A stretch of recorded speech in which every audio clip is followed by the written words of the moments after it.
Recent ഇയേഴ്സിൽ മലയാള film ഇൻഡസ്ട്രിയിൽ ഒരുപാട് youth actors വന്നു കഴിഞ്ഞിട്ടുണ്ട്. അവർക്ക് ഈ ചുരുങ്ങിയ ടൈമിൽ തന്നെ വലിയൊരു ഇമ്പാക്റ്റ് ഉണ്ടാക്കാൻ സാധിച്ചിട്ടുണ്ട്.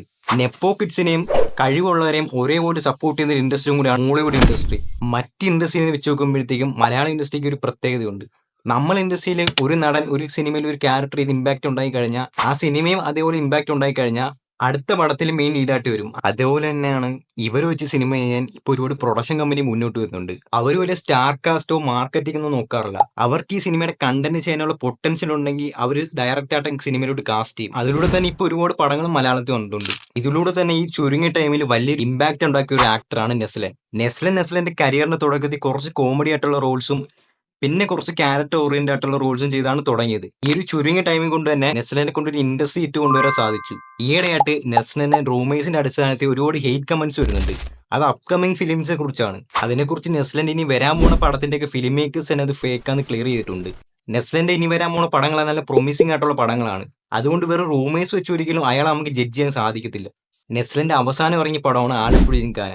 ആലപ്പുഴ ജിങ്കാനയിൽ കൂടെ അഭിനയിച്ച ഒരു ആക്ടറാണ് സന്ദീപ് പ്രദീപിനെയും നെസ്ലിനെയും വെച്ച് അൺവാണ്ടഡ് കമ്പാരിസൺ ഒക്കെ വരുന്നുണ്ട്. പക്ഷെ അതിന്റെ ഒന്നും ഒരു ആവശ്യമില്ലെന്നാണ് എനിക്ക് പേഴ്സണലി ഫീൽ ചെയ്തത്. കാരണം നെസ്ലിനെതിരെ വന്ന റൂമേഴ്സിന്റെ അടിസ്ഥാനത്തിലും ഈ കമ്പാരിസന്റെ പേരിലാണ് ഒരുപാട് ഹെയ്റ്റ് കമന്റ്സ് നെസ്ലിന് ഫേസ് ചെയ്യേണ്ടി വന്നത്. പിന്നെ സന്ദീപിലേക്ക് വരുവാണെങ്കിൽ സന്ദീപ് പ്രദീപ് ഷോർട്ട് ഫിലിമിലൂടെയൊക്കെ സിനിമയിൽ വന്ന ഒരാളാണ്.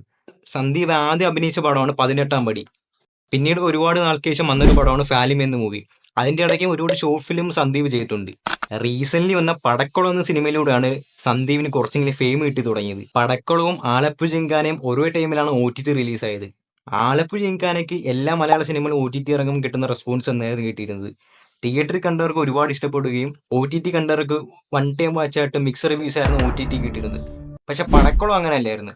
തിയേറ്ററിൽ അത്ര വലിയ വിജയം ആയിരുന്നില്ലെങ്കിലും എക്സ്ട്രാ പോസിറ്റീവ് റിവ്യൂസ് കിട്ടിയൊരു പടം കൂടെയായിരുന്നു പടക്കളം. OTT വന്നതിന് ശേഷമാണ് ആ സിനിമ ഒരുപാട് പേര് കണ്ടതും ഒരുപാട് അപ്രിസിയേഷൻ കിട്ടിയത് തന്നെ. ജിംഖാനയിലും പടക്കളം സിനിമയിലും സന്ദീപ് നല്ലൊരു റോൾ തന്നെ ചെയ്തിട്ടുണ്ട്. പക്ഷെ പടക്കളം സിനിമയിലാണ് കുറച്ചൊരു ക്യാരക്ടർ ഓറിയന്റഡ് ആയിട്ടുള്ള റോള് സന്ദീപ് ചെയ്തേക്കുന്നത്. ഈ ഒരു സിനിമയിൽ ഷറഫുദ്ദീന്റെയും സുരാജിന്റെ പെർഫോമൻസിന്റെ ലെവൽ വരെ സന്ദീപിന്റെ പെർഫോമൻസും ഉണ്ടായിരുന്നു. ഫസ്റ്റ് ഹാഫിൽ കൂടുതലും കുറച്ച് കാമായിട്ടുള്ളതും കുറച്ച് ഇൻട്രോവേർട്ടുള്ള ക്യാരക്ടർ ആയിരുന്നു സന്ദീപിന്റേത്.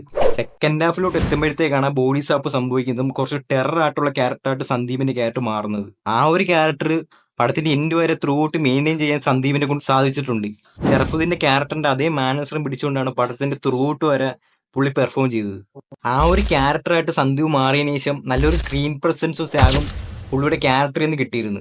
അതുകൊണ്ട് തന്നെ ഭാവിയിൽ ഒരു സ്റ്റാർ ആവാനുള്ള പൊട്ടൻഷ്യൽ ഉള്ള ഒരു നടനും കൂടെയാണ് സന്ദീപ്. ഈ ഒരു ഒറ്റ പടം കൊണ്ട് തെളിയിച്ചിട്ടുണ്ട്.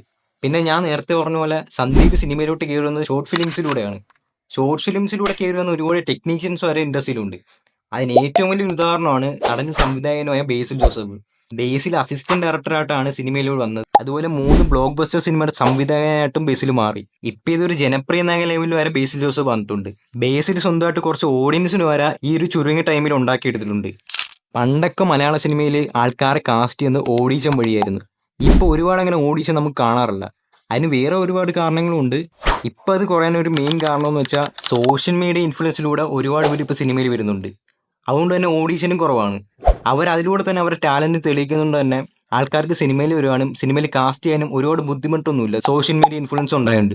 ഈ സോഷ്യൽ മീഡിയ ഇൻഫ്ലുവൻസിലൂടെയും കോണ്ടന്റ് ക്രിയേഷനിലൂടെയും സിനിമയിൽ വന്ന ഒരുപാട് പേരുണ്ട് ഇപ്പോൾ ഈ റീസെന്റ് ടൈമിൽ. അതിന് ഏറ്റവും വലിയ ഉദാഹരണമാണ് ഹാഷിറിന്റെ ടീം.